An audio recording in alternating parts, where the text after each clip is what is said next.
Westmoreland Community Connections is a presentation of the Westmoreland Drug and Alcohol Commission. Welcome to Westmoreland Community Connections, a look at issues and happenings on Classic Hits 107.1 WHJB. Here now is your host, Chad Ammond, President and CEO of the Westmoreland County Chamber of Commerce.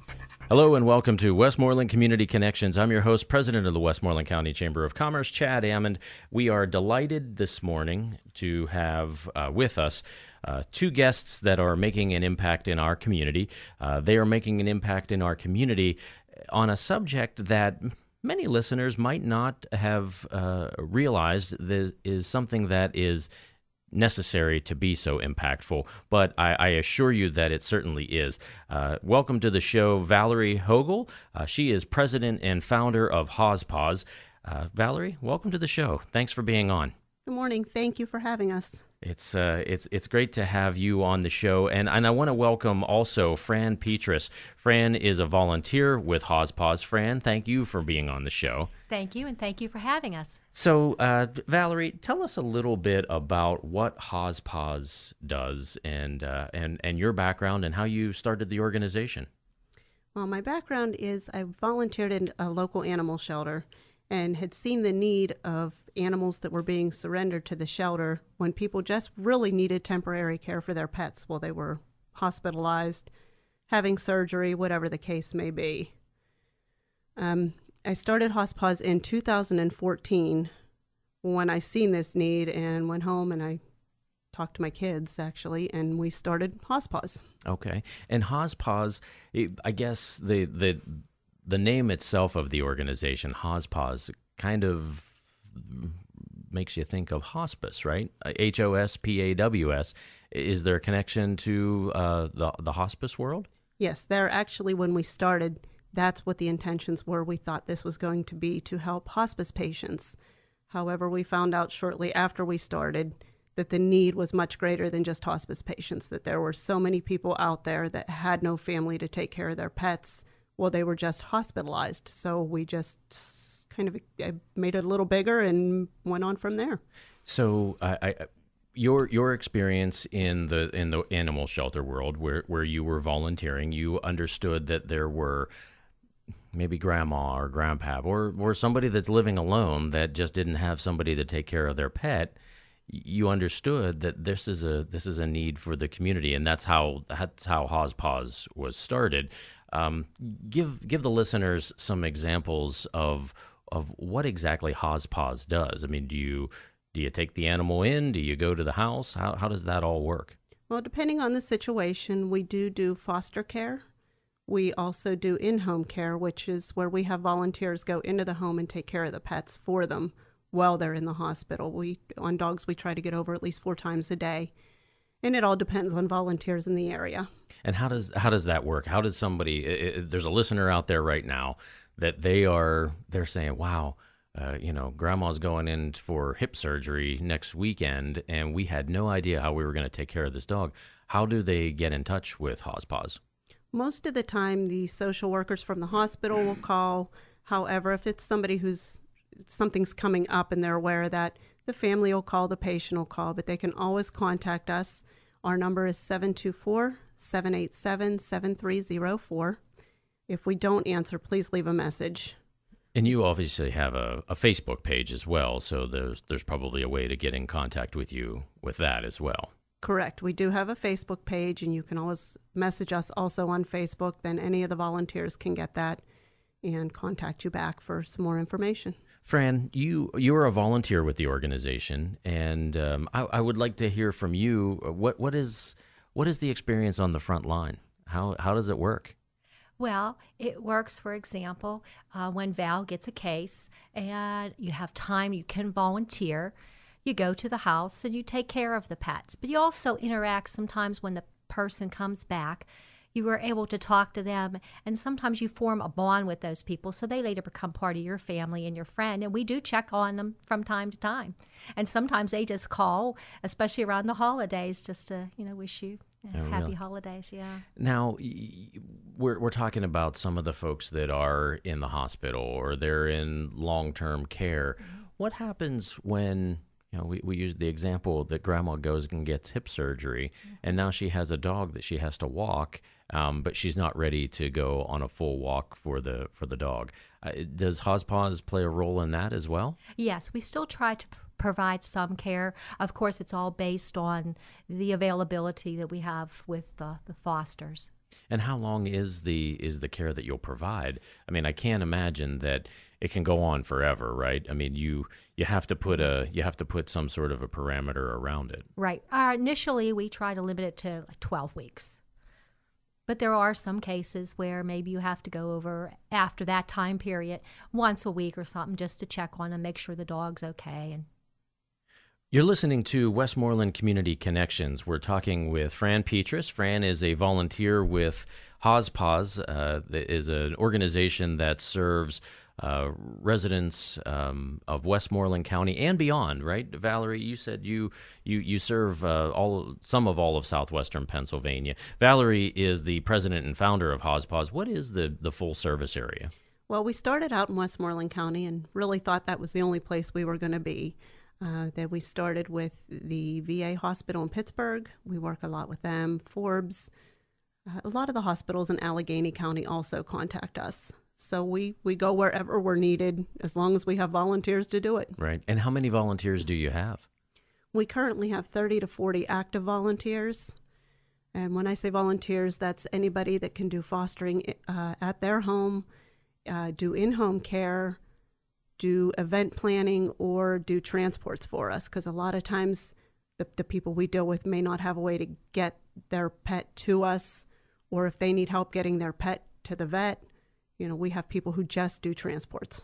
So those volunteers that are the foster volunteers, obviously they're bringing those pets into their own home, and basically like a foster parent, they're parenting that pet for up to 12 weeks. Correct. Yes. And so I guess one of the questions that I would have is probably a lot of listeners in my mind, I was thinking, oh, this is probably just for cats and dogs. But before the recording, you were saying that you had a guinea pig, and I'm imagining there's probably snakes and birds and everything else that somebody would have as a pet. Now, do you need to train your volunteers to make sure that they're adequately trained to cover all of those different kinds of pets?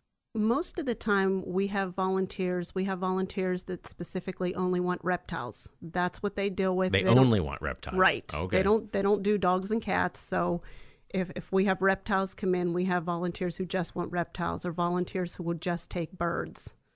So we make sure that everybody does have the knowledge and knows the proper care for these animals. And so those volunteers that are the foster volunteers are different than the volunteers that are just going in. How does the in-home volunteer process work?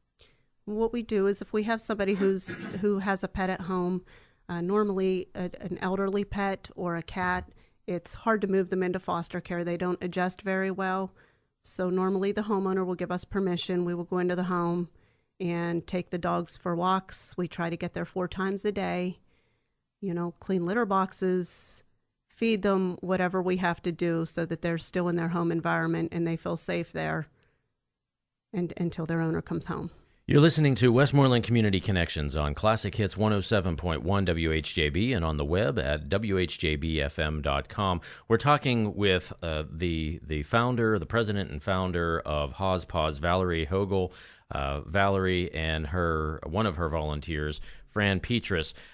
Ladies, walk me through one of an example of how the whole process works, and maybe give me a real life example of what you've done that has impacted a family and has made their life better. Just tell a story. Okay. There's so many. We had a lady who needed surgery, heart surgery. And she had a dog and 2 cats, and she kept canceling her heart surgery because there were nobody to care for the animals, and she didn't want to do that. So she canceled it, and somebody had led her to us, and we put the animals into foster care, and she had her surgery, and they've all returned to her, and we're still close friends today. She canceled her heart surgery to make sure that she was taking care of her pets. Obviously, she's an animal lover to the nth degree, right? Absolutely, she is. And I would imagine also that your volunteers have to all be animal lovers. How do you you're interacting with these people? Do you see the difference in animal lovers versus people that maybe just are not animal lovers? I mean, are they just more compassionate? They're very compassionate. All of our volunteers in our foster homes, I know when I put an animal into a foster home, I know that they're going to be cared for and loved like it's their own pets. Right. You know, we never put them into a home that it's somebody who says, oh, I kind of like them. No, they have to have that love and want to give that attention to them just like they would their own.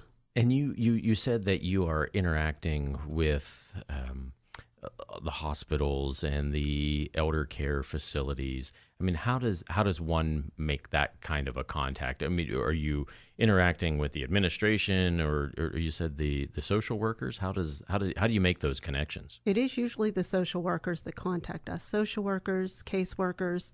In some cases, it's just a hospital liaison that would call us and ask for some help for somebody. Okay, very good. You're listening to Westmoreland Community Connections on Classic Hits 107.1 WHJB and on the web at WHJBFM.com. I'm your host, Chad Ammon, president of the Westmoreland County Chamber. We are going to be back right after a short break to talk a little bit more about what HozPoz is doing for the community here in Westmoreland County and beyond. Thanks for listening, everyone. This is Westmoreland Community Connections on Classic Hits 107.1 WHJB. If you have a suggestion for a topic, or if your nonprofit organization would like to be featured on this program, call us during regular business hours at 724-216-1200. Westmoreland Community Connections is a presentation of the Westmoreland Drug and Alcohol Commission. Welcome back. You're listening to Westmoreland Community Connections on WHJB Classic Hits 107.1. I'm your host, Chad Ammon, president of the Westmoreland County Chamber of Commerce. We are delighted to have on the show today two guests that are making a huge impact in the community. The first guest is Valerie Hogel. She is president and founder of HozPoz, and Fran Petrus is a volunteer with HozPoz. Ladies, before we went to the break, we were talking about some of the I don't know, maybe the in-depth stuff of what HozPoz does. But I understand that you've been getting some recognition, not just in Westmoreland County, but maybe around southwestern Pennsylvania. I guess you've been on KDKA. I read a story in the Trib not too long ago, and I understand you were on Pittsburgh Today Live. How is it coming that you're starting to be famous, right? Well, I don't know if it's famous, but Val Hogel and Kathy Rudder, one of the other board members, went on Pittsburgh Today live show on July 3rd, and it was an awesome opportunity for us to get the word out to the Pittsburgh area and surrounding communities about HozPoz. Well, Fran, what is the main, when you go on to a show like that or a show like this, what is the main message that you want to make sure that listeners or viewers are hearing about HozPoz? Well, we want to get out the fact that there is help. We do need foster families to help us. So if anybody out there in the listening area can foster for us, or even do in-home care or taking a pet into their house, even if they come to an event and help sit at a table, do a fundraiser for us, because we do have needs. We do need collars and maybe leashes and sometimes incidental things that add up. Do you ever take things like if a family had a dog that had to, that they don't no longer have the dog? Do you take donations? Somebody has a 3/4 of a bag of dog food that it's at home. Do you take that kind of stuff? Oh yes, absolutely, because we don't want anything to go to waste. And where do you operate out of? Val, is that something that is there any sort of a movement forward for you to have a dedicated facility? Well, we are actually looking for a facility now. We have a GoFundMe account set up that we are using to try to find a facility. Right now, we're kind of operating out of all of our homes. Everybody has stuff there. And we are trying to find a place that when we get a call and it's an emergency call or, somebody's going in right now, that we can pick up an animal and put them somewhere immediately, because sometimes a foster family doesn't always come right away. You brought up the GoFundMe account idea. Obviously, that is important. But what other aspects do you approach for fundraising? Well, we do different events. We're having a bingo in November 19th at the Youngwood Fire Hall. We're going to have a bingo event. It's $20. If anybody's interested in coming to bingo, it includes a lunch, and you can give us a call at the 724-787-7304 number and get the tickets there. That's a bingo event at Youngwood Fire Hall on Sunday, November 19th from 1 to 4. And that's an event that is obviously going to be fun. Are pets welcome?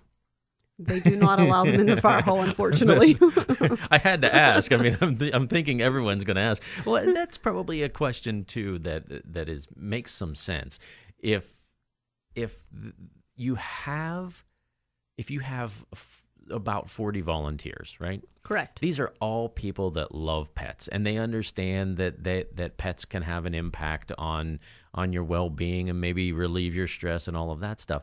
Well, what happens when a patient goes into the hospital and calls HozPaws and says, well, I need somebody to take care of my dog or my cat, but it doesn't interact well with other animals? What happens then?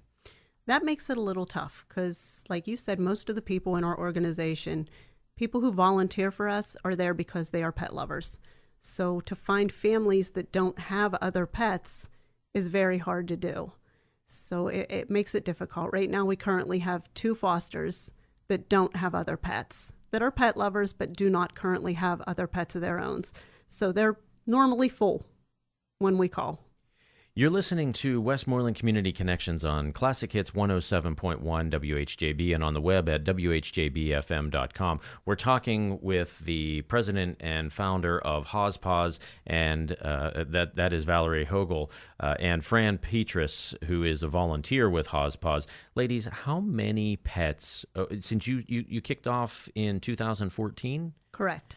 How many pets and families have you been able to help over that course of time? We've already helped over 180 pets to stay with their families, yes. Wow. That's fantastic. But you're always still looking for volunteers, correct? Always looking for volunteers. Anybody who has room to foster a pet that could help with the in-home care. These are major things that we really need help with. You told me a brief story. I want the listeners to hear it because I think that this is probably exactly what HozPaws' mission is. Tell the story about the truck driver. We had an out-of-state truck driver that was delivering locally. He had 2 Chihuahuas in his truck. He got very sick when he got to his destination and was taken to the hospital by ambulance. Somebody had seen the dogs in the truck, didn't know they were there right away, and had called animal control.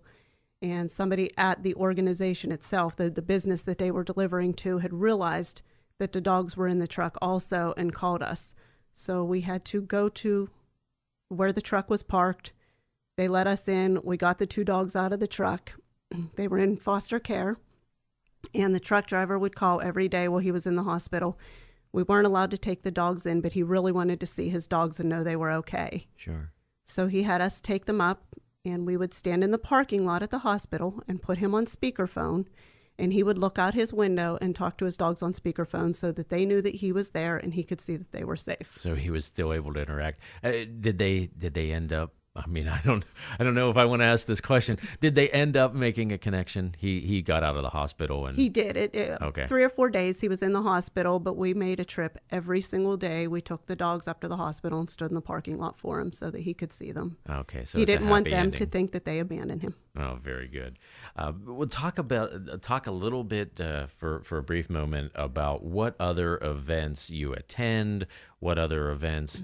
How do you spread the word? I mean, other than being on some radio stations and some viewer stations, how do you make sure that you're getting the word out there?